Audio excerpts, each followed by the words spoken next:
Heto ang pinaikling at storytelling version ng Riba Al-Fadl sa MSME Agribusiness gamit ang tatlong sitwasyon. Ano ang Riba Al-Fadl? Ang Riba Al-Fadl ay uri ng riba, interes o patubig na nangyayari kapag nagkakaroon ng hindi pay na pagpapalitan ng parehong uri ng kalakal tulad ng ginto, trigo, barley, dates at asin at hindi on-the-spot transaction. Prinsipyo: 1. Magkapantay ang timbang o sukat. Walang sobra o kulang. 2. Spot transaction. Dapat agad-agad ang pagpapalitan, walang delay. Layunin nito ay maiwasan ang pagsasamantala at pagyaman ng hindi patas. Halimbawa sa MSME Agribusiness.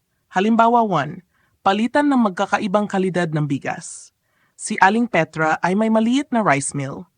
Dumating si Aling Sonia na may 50 kilo ng ordinaryong palay at nagmungkahi. Open quote. Pwede ba itong 50 kilo ng palay ko ay ipapalit ko sa 45 kilo ng premium bigas mo?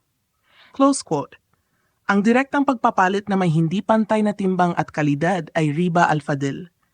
Tama lang kung ibenta muna ang palay sa pera, pagkatapos bumili ng premium bigas gamit ang pera.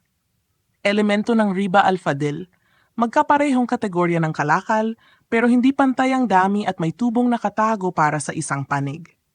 Halimbawa 2, pagpapautang ng binhi at pagbabayad ng ani.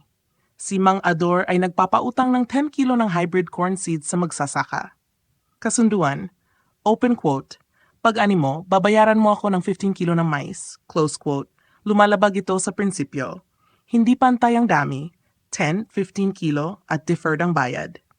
Elemento ng Riba Al-Fadl, pagpapalitan ng parehong uri ng kalakal na may dagdag na tubo at hindi on the spot. Halimbawa 3, pagbili ng kalakal, gamit ang parehong uri bilang bayad. Si JM, dealer ng saging nag-alok, open quote, pwede bang 50 crate ng lakatan ko ay ipambayad sa 70 crate ng kardaba mo? Close quote. Ito ay Riba Al-Fadl dahil direktang barter ng parehong uri ng kalakal na may di pantay na dami. Dapat tumaan sa pera bilang medium of exchange. Elemento ng Riba Al-Fadl, direktang pagpapalit ng magkakaparehong kalakal na may hindi pantay na dami na nagdudulot ng hindi patas na tubo. Pangunahing aral, upang maiwasan ang Riba Al-Fadl sa agribusiness, laging gamitin ang pera bilang panlikas sa halip na direktang pagpapalit ng produkto, lalo na kung iba-iba ang timbang, sukat o kalidad.